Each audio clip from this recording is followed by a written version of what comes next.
Hello everyone, welcome to Spark Up classes. This is Suman Yadav. आज मैं आपकी कंपार्टमेंट एग्जाम की प्रिपरेशन स्टार्ट कर रही हूँ। जो भी लोग रिवीजन थ्योरी जिनका लगा है, आरटी लग गया है, या जो इम्प्रूवमेंट एग्जाम देना चाहते हैं, सप्लीमेंट्री या कंपार्टमेंट एग्जाम देना चाहते हैं, उन सभी के लिए मैं ये सीरीज स्टार्ट कर रही हूँ। इंपॉर्टेंट टॉपिक से रिलेटेड मैंने वीडियोज बना दी है, आप जाके देख सकते हो।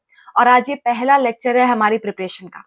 बहुत दिन से आप लोग के रिक्वेस्ट आ रहे थे, पर बेटा मैं बहुत बिजी थी। मैं चाह कर के भी आपका बना नहीं पा रही थी। बनाती भी तो एक बना के फिर आगे का छूट जाता, तो कंटिन्यूअसली आपको नहीं मिल पाता, इसलिए मैंने रोक दिया था।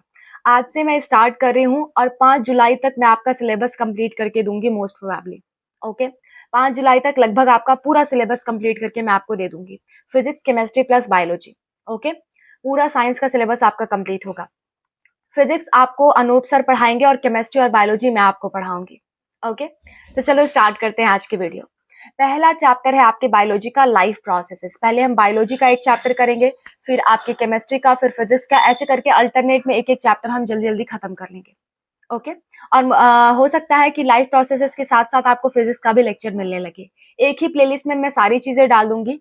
प्लेलिस्ट का लिंक आपको इसी वीडियो के डिस्क्रिप्शन में मिल जाएगा, आप उसको सेव करके रखना। मुझे पता है मैं काफी बोल गई शुरुआत में, लेकिन जरूरी था आपकी जानकारी के लिए। चलो स्टार्ट करते हैं।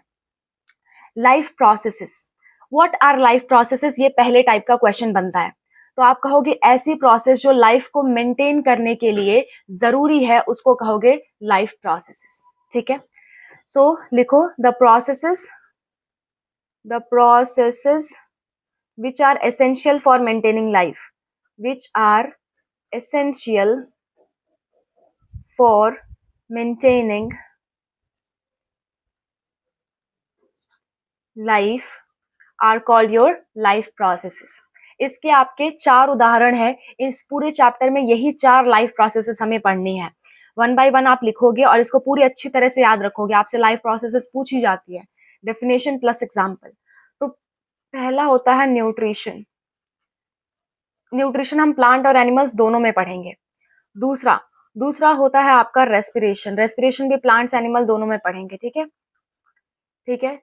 तीसरा तीसरा होता है आपका ट्रांसपोर्टेशन। हर चीज हम प्लांट्स और एनिमल्स दोनों में पढ़ेंगे। ठीक है, ट्रांसपोर्टेशन। ये चैप्टर थोड़ा सा लंबा है आपका, 3 ही 4 तो चैप्टर हैं, तो अच्छे से पढ़ लेंगे आप। ठीक है, कुछ भी नहीं छोड़ेंगे। जिसका जो चाहता है कि मैं एग्जाम में टॉप कर जाऊं, वो भी ये सीरीज देख के कर सकता है। ऐसा मैं पढ़ाऊंगी आपको, और बेहद कम दिनों में बेहद कम समय में पढ़ाऊंगी। ओके, चलो। फोर्थ है आपका एक्सक्रीशन। ये 4 तरह की क्या होती है, लाइफ प्रोसेसेस होती हैं, राइट। न्यूट्रिशन मतलब खाना खाना और उसे डाइजेस्ट करना, वो पूरी प्रोसेस आपकी न्यूट्रिशन कहलाएगी, और उससे उसको हर एक सेल तक पहुंचा देना, ये पूरी प्रोसेस आपकी न्यूट्रिशन कहलाएगी। और आपका रेस्पिरेशन क्या होता है, उस खाने को प्लस ऑक्सीजन को यूज करके एनर्जी निकालना आपका रेस्पिरेशन कहलाता है। ओके, हम एक एक करके डिटेल में पढ़ेंगे, डोंट वरी, बस मैं आपको ओवरऑल आइडिया दे रही हूँ। नेक्स्ट है आपका ट्रांसपोर्टेशन। ट्रांसपोर्टेशन मतलब होता है कि फूड को, ऑक्सीजन को और डिफरेंट मटेरियल्स ऑफ बॉडी को एक जगह से दूसरी जगह तक ले जाना, ये कहलाता है आपका ट्रांसपोर्टेशन। नेक्स्ट है आपका एक्सक्रीशन। एक्सक्रीशन मतलब होता है पूरी प्रोसेस जो हमारी बॉडी में चल रही है, उसमें कुछ ना कुछ तो वेस्ट मटेरियल बनेगा। खाना भी बनाते हो तो सब्जी काटते हो, छिलका तो निकल के फेंकते ही हो, तो कुछ ना कुछ वेस्ट मटेरियल बच जाता है। उस वेस्ट मटेरियल को बॉडी से बाहर निकालने की प्रोसेस होती है एक्सक्रीशन। ठीक है, एक और प्रोसेस आती है आपके सामने, ईजेशन। ठीक है, ईजेशन। मैं ईजेशन और एक्सक्रीशन में आपको फर्क समझाऊंगी। एक्सक्रीशन मतलब होता है मेटाबॉलिक वेस्ट का बाहर निकलना, यानी कोई भी वेस्ट जो आपके किसी रिएक्शन के उपरांत बना है, यानी रिएक्शन खत्म होने के बाद बना है, उसको आप कहोगे मेटाबॉलिक वेस्ट। एक्सक्रीशन में सिर्फ मेटाबॉलिक वेस्ट निकालते हैं, फीकल मैटर नहीं। फीकल मैटर मतलब जो आप खाना खाने के बाद जो अनडाइजेस्टेड पार्ट होता है, उसे आप एनस के थ्रू बाहर निकाल देते हो ना।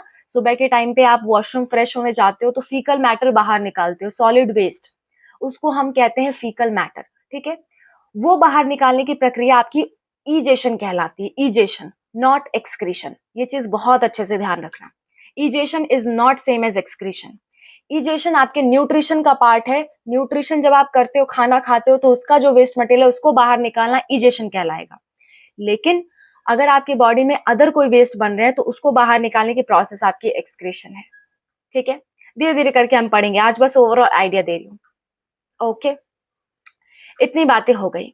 अब हमें क्या पढ़ना है, न्यूट्रिशन हेडिंग को डिटेल में हमें पढ़ना है कि न्यूट्रिशन क्या होता है, न्यूट्रिशन कैसे होता है, जितने भी डायग्राम इंपॉर्टेंट होंगे इससे रिलेटेड वो भी मैं आपको समझाऊंगी। तो चलो सबसे पहले हेडिंग डाल लेते हैं न्यूट्रिशन। ओके, आज का हमारा मेन टॉपिक न्यूट्रिशन ही है। जस्ट अ मिनट, यस, आज का हमारा मेन टॉपिक क्या है, न्यूट्रिशन। ओके, चलो, nutrition.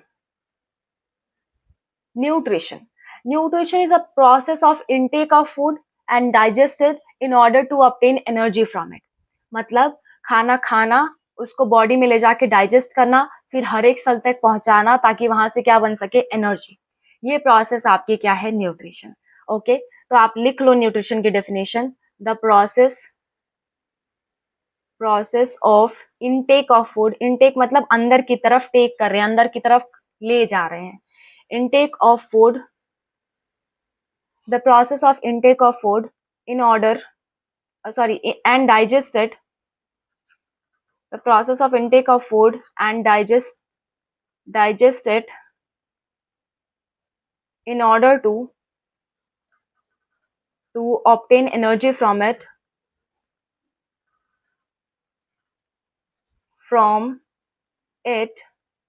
is called nutrition, is called nutrition. इसी चीज को हम न्यूट्रिशन कहते हैं। न्यूट्रिशन कई तरह के हो सकते हैं, ठीक है। प्लांट्स, देखो बेसिकली दो तरह का न्यूट्रिशन होता है, आप याद रखोगे, ऑटोट्रॉफिक, ऑटोट्रॉफिक, और दूसरा होता है आपका हेटेरोट्रॉफिक। हेटेरोट्रॉफिक, ऑटोट्रॉफिक मतलब होता है, ऑटो मतलब होता है सेल्फ यानी कि अपना, और ट्रॉफिक मतलब न्यूट्रिशन, ठीक है, न्यूट्रिशन। हेट्रो मतलब होता है अदर्स, ठीक है, और ट्रॉफिक मतलब होता है न्यूट्रिशन। देखो, अगर कोई ऑर्गेनिज्म खुद पे ही डिपेंड है अपने न्यूट्रिशन के लिए तो उसे आप कहोगे ऑटोट्रॉफिक, यानी उसे किसी और की जरूरत नहीं, वो अपने आप खुद ही अपना खाना बना सकता है। एग्जाम्पल प्लांट्स, प्लांट्स क्या होते हैं, ऑटोट्रॉफिक। और आपके ब्लू ग्रीन एल्गी एक तरह के बैक्टीरिया है, साइनोबैक्टीरिया भी इनको कहते हैं, मैं नाम लिख दे रही हूँ, साइनोबैक्टीरिया। ये क्या शो करते हैं, ये कहते हैं कि हम अपना खाना खुद बनाएंगे, किसी पे हमको डिपेंड नहीं रहना है, कोई हमको बना के दे ऐसा काम नहीं चाहिए, अपना खाना खुद बनाएंगे, ठीक है। तो वो आपके क्या हो जाएंगे, autotrophic. Example plants and blue green algae, जिसको साइनोबैक्टीरिया भी कहते हैं। ये एक तरह का बैक्टीरिया है, एल्गी नहीं है, इसका मिसनॉमर है, नाम गलत है इसका, पर यही नाम चलता आ रहा है, ठीक है। साइंटिस्ट लोगों ने शुरुआत में इसे एल्गी समझा था, लेकिन ये निकला क्या, बैक्टीरिया निकला। लेकिन इसका नाम इतना फेमस हो गया था कि आज भी हम नाम लेते हैं ब्लू ग्रीन एल्गी, लेकिन ये एल्गी नहीं है, बैक्टीरिया है। ओके, नेक्स्ट, हेटेरो मतलब होता है अदर्स, ठीक है। अदर्स न्यूट्रिशन मतलब कि हम दूसरों पे डिपेंड है न्यूट्रिशन के लिए, तो इसको क्या कहोगे, हेट्रोट्रॉफिक न्यूट्रिशन। ऐसा न्यूट्रिशन जिसमें कोई ऑर्गेनिज्म दूसरों पे डिपेंड है अपने न्यूट्रिशन के लिए, उसको आप कहोगे हेट्रोट्रॉफिक न्यूट्रिशन। ओके, तो इतनी बातें हो गई। हेट्रोट्रॉफिक न्यूट्रिशन के फर्दर 3 टाइप होते हैं। पहला होता है आपका पैरासाइटिक, दूसरा होता है आपका सैप्रोफाइटिक, तीसरा होता है आपका होलोजोइक, ठीक है। पैरासाइटिक मतलब किसी लिविंग ऑर्गेनिज्म पे डिपेंड होना और उससे क्या करना, न्यूट्रिशन को सक करना। जैसे जू, हमारे सर पे जू होते हैं, किसी किसी सर पे, मेरे पे नहीं है, तुम्हारे पे होंगे, ठीक है। जो सर होता है, सर पे जू होते हैं, तो जू क्या आपको मार देते हैं, नहीं, जू क्या करते हैं, न्यूट्रिशन सक करते हैं, तो वो क्या कहलाएंगे, पैरासाइट्स। यानी ऐसे ऑर्गेनिज्म जो होस्ट के ऊपर, होस्ट मतलब जिसपे वो खाना खा रहे हैं, जिससे, उसको होस्ट कहते हैं। पैरासाइट्स मतलब होता है कि ऐसे ऑर्गेनिज्म जो अपने होस्ट से न्यूट्रिशन ले लेकिन उसको मारे ना, ठीक है, तो वो आपके कहलाएंगे पैरासाइटिक टाइप ऑफ न्यूट्रिशन। वो पैरासाइट्स होंगे और उनका न्यूट्रिशन लेने का तरीका पैरासाइटिक न्यूट्रिशन। नेक्स्ट है आपका सैप्रोफाइटिक, ऐसे ऑर्गेनिज्म जो मरी हुई चीजों से अपना न्यूट्रिशन ले। फॉर एग्जाम्पल अगर लकड़ी है, ठीक है, लकड़ी क्या हो चुकी है, काट उठ के पेड़ आपने रखा हुआ है, तो क्या है, वो डेड पेड़ है, पेड़ की लाश है, एक तरह से कह सकते हो आप, ठीक है। आज से लकड़ी कहीं देखना तो कह देना पेड़ की लाश है ये, ठीक है। तो पेड़ की वो लाश है, तो उस लाश पे कौन ग्रो होता है, फंगस ग्रो हो जाती है। तो फंगस क्या है? फंगस आपका सैप्रोट्रोफिक न्यूट्रिशन ले रही है या सैप्रोफाइटिक न्यूट्रिशन ले रही है, मतलब किसी डेड ऑर्गेनिज्म पे ग्रो हो रही है और वहां से न्यूट्रिशन शक कर रही है। तो सैप्रोफाइटिक मतलब होता है किसी डेड से न्यूट्रिशन लेना। ओके। होलोजोइक मतलब क्या होता है? डायरेक्टली न्यूट्रिशन सक नहीं करना, लेकिन पहले उसे खाना, फिर पचाना, फिर वहां से न्यूट्रिशन बनाना। ठीक है, फिर वहां से न्यूट्रिएंट्स लेना। लेकिन पैरासाइटिक और सैप्रोफाइटिक क्या करते हैं? डाइजेशन का काम नहीं करेंगे, सीधे सीधे चूसने का काम करेंगे। उनको कुछ भी डाइजेस्ट करने की जरूरत नहीं होती। ठीक है, थोड़ा सा कॉम्प्लेक्स लग रहा होगा, पर आज तो ओवरऑल आइडिया ले रहे हैं ना, कल से हम डिटेल में पढ़ेंगे हर एक चीज।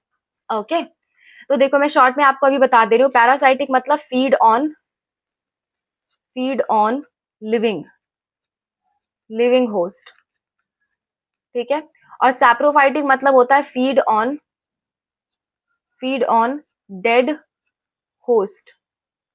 अगर आप नहीं भी लिख पा रहे हो, मेरी राइटिंग अभी आपको बहुत गंदी लग रही होगी, मैं आपको डिटेल में जब हेटेरोट्रॉफिक न्यूट्रिशन पढ़ाऊंगी तो वहां पे लिखवाऊंगी। ओके, तो कल की क्लास में सबसे पहले हम स्टार्ट करेंगे ऑटोट्रॉफिक न्यूट्रिशन, या इसी को आप कह सकते हो न्यूट्रिशन इन प्लांट्स। ठीक है, plants and bacteria, nutrition in plants and bacteria. कौन सा बैक्टीरिया? ब्लू ग्रीन एल्गी या साइनोबैक्टीरिया। ओके, इसका टॉपिक हम कल पढ़ेंगे। उसके बाद ह्यूमन में न्यूट्रिशन देखेंगे। ठीक है, और ये हेटेरोट्रॉफिक के सारे की बात करेंगे। ओके, मिलते हैं नेक्स्ट वीडियो में। कल का वीडियो आपका प्लांट्स के न्यूट्रिशन पे फुल्ली डेडिकेटेड होगा। Okay, wish you all the best. मिलते हैं नेक्स्ट वीडियो में। अच्छे से प्रिपरेशन करो, मैं अब आपके साथ जुड़ गई हूँ आपकी प्रिपरेशन को और स्ट्रॉन्ग करने के लिए। Okay, wish you all the best.